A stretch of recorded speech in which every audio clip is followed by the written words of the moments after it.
Shalom. I want to start by giving all praises, honors, and glories to Yahweh, Bahashim, Yahweh Shai, Bahashim, Rachakwadash. I want to give double honors to the apostles and the elders of Great Millstone who taught us this 100% truth according to the spirits of be Yahweh, Bahashim, Yahweh Shai. Peace and blessing to the hopeful elect out there pushing this word to the four corners in the truth and sincerity. And peace and blessing to you hopeful believers out there, which are also part of the elect. Say Shalom. It's the brother Warga, the GMS Dallas branch, younger bro. And I just want to go into, to the parent spirit, Yahweh, remember Shai, which we always going to touch upon these things and speak upon these things every year, because this is a constant reminder. You know what I'm saying? The Lord said we a stiff-necked people. So this is a constant. We got to sound like a broken record. And niggas still not going to get it, man. But we know the elect, they will get it. And it's essential sounding like a broken record because think about, there's always an allotted time for certain individuals of the elect, but maybe those men can't come in.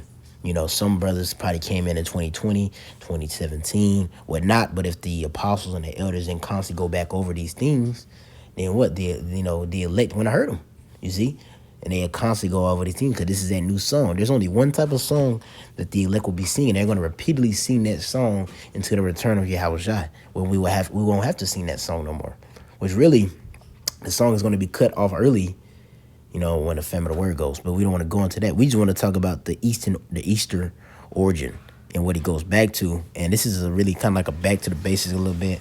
So we just want to go into the Easter origin, which ain't gonna be too long. And we just want to touch upon, how this worshiping of an idol. This is an idol. Easter goes back. It's an idol worship. This is the reason why Jake is in such a fucked up state right now. It's the reason why we slaves. It's the reason why we under all these curses, because Jake is over here worshiping another Lord and not the Lord of the Bible, the God of the Bible. You see? So this is Easter origin, right? It says the origin of Easter is a mix of Christian and pre-Christian traditions. That alone tells you some bullshit. See, it says the origin of Easter is a mix of anti-messiahs and pre-anti-Messiah traditions. So that alone tells you how Easter is abominable. Because when you go into the holy days of the Lord, they're called holy days for the reason. Holy, you know what I'm saying, which means sacred or separate. These days are supposed to be set aside, referring to praising the Lord. Not mixed. They're not mixed with, it's an origin from this and that, and it's come together. And now you got a big ball of confusion. You see, you just got nothing but confusion.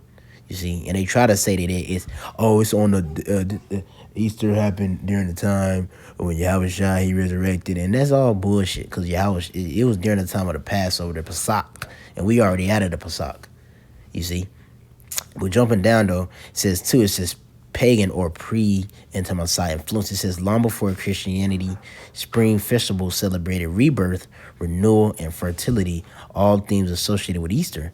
Eostre or Ostra, many scholars like the name Easter to a pagan spring goddess named Eostre. You know what I'm saying? Eostre. Anglo-Saxon or Eostra, Germanic, whose symbols include the hare and the egg, both fertility symbols. When you think about it, a hare or a rabbit. Rabbits, I don't know if they fuck a lot, but they got to, because that's a joke. Yeah, rabbits, yeah, they be fucking a lot, which we could look it up actually. We can look it up. We on ChatGPT. Do rabbits have sex a lot? Simple question. I put do. Yep, it says that, yes, rabbits are known for reproducing very frequently, which is part of why they became a symbol of fertility and eventually got tied to spring and Easter celebrations. See? They already knew. ChatGPT already linked it, but pretty much that's why. It said a hare, right? Going back to the part, going pagan pre-Christian influence, it says a hare and the egg, which they both are symbols of fertility, And it says these festivals mark the spring equinox, celebrating light and returning to the world after winter, which spring already happened. Spring already beginning in the month of Bib. It'd be around the time when the Pesach happens, which is usually around March, if I'm not mistaken. Or, in other words, it's around the time when you start to see life come back in the earth. You start to see trees getting back green, a bib. That's when the life starts to come back in the earth. And that's how you know what Easter is. I mean, not Easter, Salakia, misspoke. That's how you know when spring is, you know what I'm saying?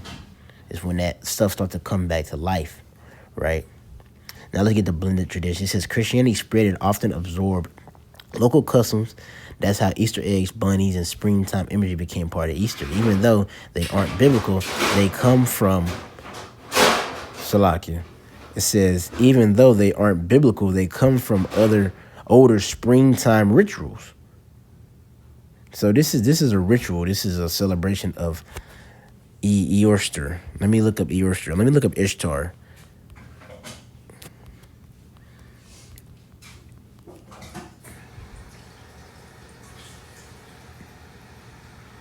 Right? It says the Ishtar and Easter connection. This one comes up a lot, especially on social media, but it is actually more myth than fact. Let's see. It says Ishtar was a Mesopotamian goddess worshipped in ancient it said ancient Sumer, Akkad, and Babylon. It says she was associated with love, war, and fertility and sex. Her myths include descent in the underworld and return to life, which some people say parallels to resurrection themes. Right? This has no connection. Let's see what they say. Is there a real connection to Easter? No solid evidence links Ishtar directly to Easter. Say the name Easter doesn't come from Ishtar. Linguistically, they're unrelated. Easter likely comes from Easter, an Anglo-Saxon goddess of spring. Ishtar name is Akkadian and is closer to Anana and Sumerian, not Easter. They're supposed to link between Ishtar and Easter are often based off surface level similarities, not historical linguistic proof. Right? So they're trying to say it's not related to Ishtar. Right? Let's see Eorster. Right?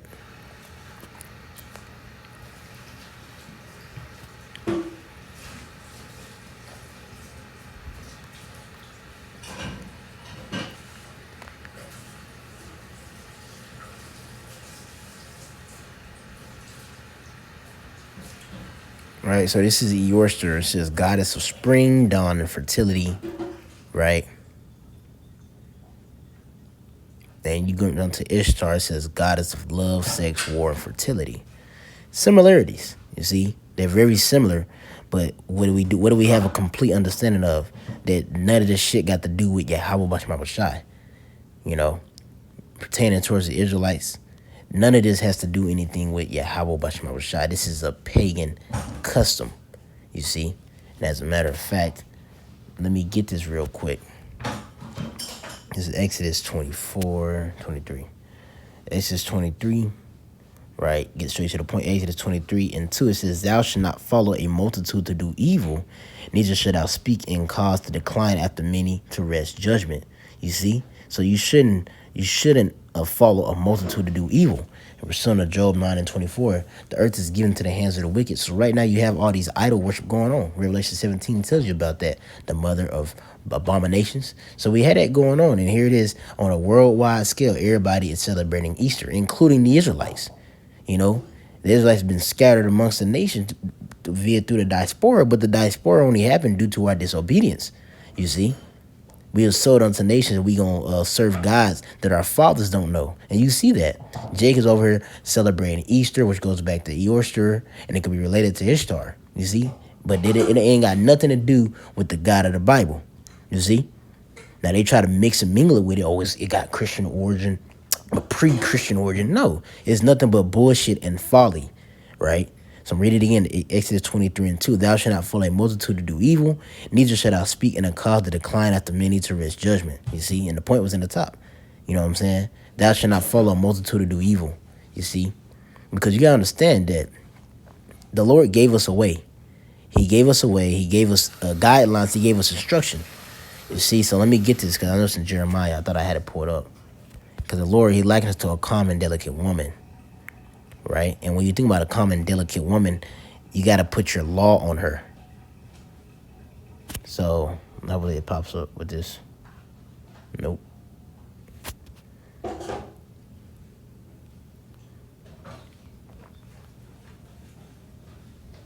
The Lord likened the nation of Israel to a calm and delicate woman. And why did he liken them to a calm and delicate woman? Right? So this is Jeremiah 6:2. I have likened the daughter of Zion to a calm and delicate woman. You see? He's likened the nation of Israel. If I'm not mistaken, there's another one.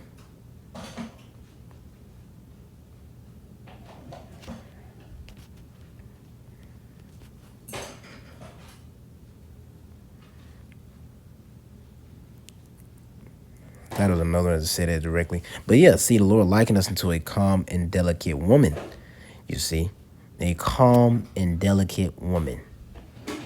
Now think about that. If you're likened into being a woman, it ain't literally saying, oh, see, we're women. No, it's saying that the relationship that a man has with a woman, that's insane. That's the same as the relationship the Lord has with his people. Right? And when you think about a man and his woman, a man puts his law on his woman. There's certain rules, guidelines that his woman has to follow. And when she steps outside of those, she gets punished. Right? So now let me go to Exodus, right? Chapter 20. Let me see, man. I'm going to get 34. Exodus 34:14, it says, for thou shalt worship no other God, for the Lord Yahweh, whose name is a jealous God. You see? So Lord is a jealous power. He's jealous. And what does jealous mean? When you get into that word jealous, it means demanding exclusive service. So the Lord likened us into a woman, you see, and as a man, you commanding your woman, you're demanding exclusive service from your woman. You know, she can't do this. She can't laugh at another man's joke. She can't cook for another man unless you tell her to make a meal for a brother, you know, or tell her to make a meal for a family member, whatnot. But nevertheless, her loyalty, her pretty much, you know what I'm saying, her submission should be towards you and to no other, right? When the Lord said he's a jealous power, he said we're a woman. He likened us to a woman. So he's saying, hey, your submission is supposed to be nowhere else but to me. But here this Jake is giving a submission to these idols. You know what I'm saying? These demons. And the Lord's not with that shit. And to prove that he's not with that shit, look at the condition of the nation of Israel. This is a resort of doing that, right? So since I said it, let's jump to the Baruch real quick. Baruch chapter 4. I'm going to get straight to the point. It says, verse 6, it says, ye were sold to the nations, not for your destruction, but because you moved your power, Yahweh B'Shem Shai, to wrath, you were delivered unto the enemies. For you provoked him that made you by sacrificing unto devils and not to the Lord. You see? So we provoked the Lord, provoked him to put them curses on us. Why? And that's part of the contract. You know, when you read Deuteronomy 28, it speaks about if you keep this law, the blessings are going to come into you. But if you leave it, the curses. Jake said we would do that, which we're going to get that. Because you got to think about it, man. The Lord made a covenant with us.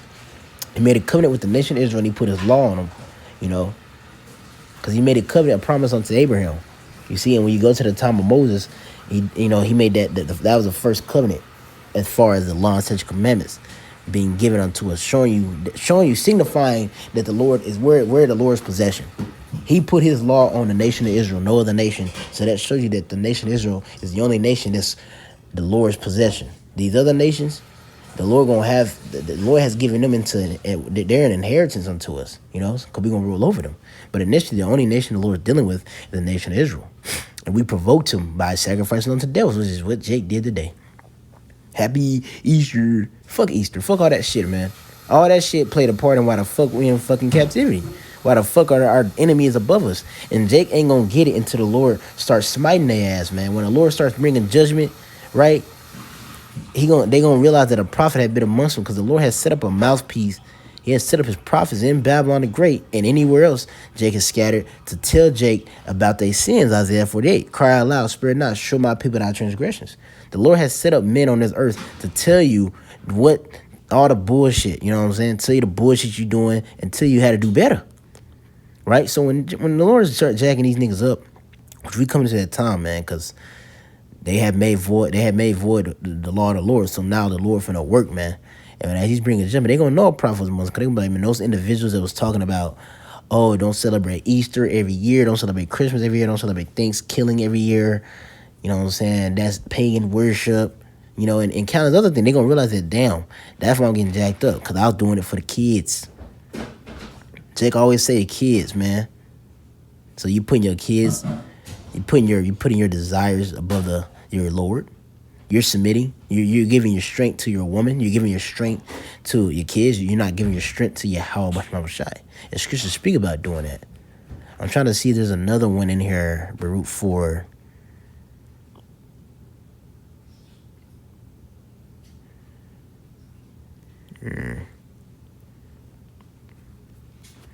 Right? So that's it right there. You see? We were sacrificing on the devils. And the result of us sacrificing on the devils led to the Lord bringing us in captivity. We made him mad. We provoked him. You see? Because you got to remember, let me get this. This is Exodus chapter 24, verse 7. And he took the book of the covenant and read it to the audience, which Moses did, in the audience of the people. And they said, all that the Lord hath said we will do, and be obedient. And Moses took the blood, and sprinkled it on the people, and said, behold, the blood of the covenant which the Lord hath made with you concerning all these words. So it cemented it. The Lord, he took the blood, sprinkled it, and cemented it. That's why when you go into a woman, what cements the relationship is blood. You pop her hymen. This is the cementing of the relationship, that we are the nation of Israel. The Lord put his law on us, and he popped the nation of Israel hymen in symbolic form of Moses putting the blood on us. You see? That's what it's showing. So this right here is telling us that we are to be in submission unto Yahweh Bashma Shai. But Jake want to be in submission to all these other idols, which is going to bring forth nothing but death. You know, it's going to bring forth nothing but death and damnation upon you. You see? And that's what times we come into. We come into the times that all these idols, all these other gods, that these, you know, and which are really just demons that the nation of Israel have chosen, those are going to have to save you when the Lord, the only one and true omnipotent power comes to bring judgment. Right? I'm going to get this Exodus chapter 20, right? Exodus 20, and this goes into the the Ten Commandments. These are commands. Exodus 20, I'm reading verse 3. It says, thou shalt have no other gods before me. That's one of the first things the Lord said. The Lord had the first thing he said, thou shalt have no other gods before me. You should have no other man. You should be submitting to no other man but me. That's the first thing the Lord said. The Lord said, don't be submitting to no other man but me. And the result of you submitting unto another man, which we read in Baruch 4, is what? The curses. The curses. You see? The curses. Let me get that. Let me just go ahead and read it. Deuteronomy 28. Let's go ahead and read it. The curses are being brought upon you. And we're looking at the result right now. A lot of people like to say, oh no, we're living proof right now that we didn't obey the Lord. And Jake is still in that same damn spirit of not obeying the Lord. That's why you read 1 Samuel 15, it speaks about how it says rebellion is as a sin of witchcraft.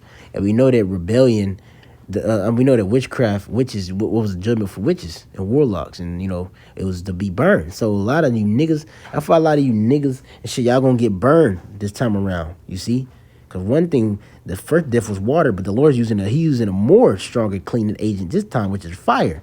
And that's nothing, and that's all you have here is nothing but witchcraft. Niggas straight rebelling against the Lord, which is what happened today. You see? So this is Deuteronomy 28, right? I'm going to get straight to the point, verse 15. It says, but it shall come to pass, if thou wilt not hearken unto the voice of the Lord thy power, to observe to do all his commandments and his statutes, which I commanded this day, that all these curses shall be come upon thee and overtake thee. You see? That's what's going to happen.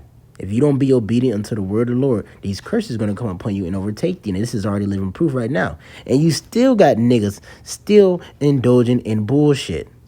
Celebrating Easter, saying this is when the Lord rose up on the third day.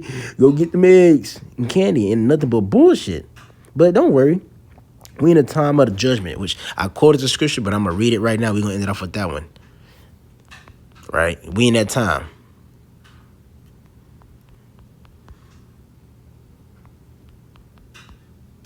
Right?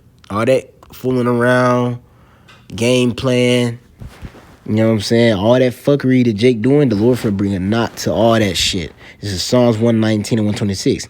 It is time for thee, Lord Yahweh Bashma Shai, to work, for they have made void thy law. You see, and that's what we see, because you just see that on a day-to-day basis. We tired of this shit. We tired of the Easter. We tired of that shit, man. Just Lot was vexed with the filthy conversation of the wicked man. The men of the Lord are vexed with that shit. We can't wait till the Lord, but we see it. If we see prophecy unfolding, we see Trump doing what he's doing, Russia, we see all the stuff happening in the news. We see prophecy jumping off the page, Revelation 17. We see it, you know, so we know that what? It's going to be close to the Lord making work. The Lord finna do work. The Lord said, I will plead with all flesh with my sword. The Lord coming back to bring judgment. And yes, he gonna kill your ass for celebrating Easter, nigga. Yes, he gonna kill you for that shit. Because that's idol worship. They ain't got nothing to do with him. You supposed to be submitting unto him. He gave us holy days to celebrate. But you want to celebrate these other holy days. I ain't even gonna say holy because they're not holy. You want to celebrate these wicked days that Esau has set up. You see? So Lord, when this is edifying through the power and spirit of Yahweh Bashma Bashai, just little, you know what I'm saying? Just a broken record video right here. We bringing this out. We gonna keep bringing it out, man. You niggas gonna die for celebrating some pussy ass fucking Easter. Celebrating Christmas, all that shit. You niggas gonna die for that shit, man. Lord gonna kill your ass. Tired of this shit. We tired of seeing this shit. We come in and day out, day in and day out. We tell Jake, this is the reason we jacked up. Because you wanted to celebrate this shit. And they just, like the scripture says, since sentence against the evil work and not executed speedily. Oh, so you taking the Lord grace for a time to give occasion to the flesh. The Lord said not to do so, and you doing that. Don't worry. 2 Corinthians 9 speaks about that. You know. Don't worry. The Lord going to judge your ass. When he judge your ass, then you going to know I should have been listening. So, Lord, when this is edifying through the power and spirit of Yahweh Bashma Bashai, I'm going to end it up with saying, call her Lord Yahweh, Bahashim, Yahweh Shai, Bahashim, Rachakodash. When they get that by honor to the apostles, the elder great millstones, so y'all, I'm going to say shalom.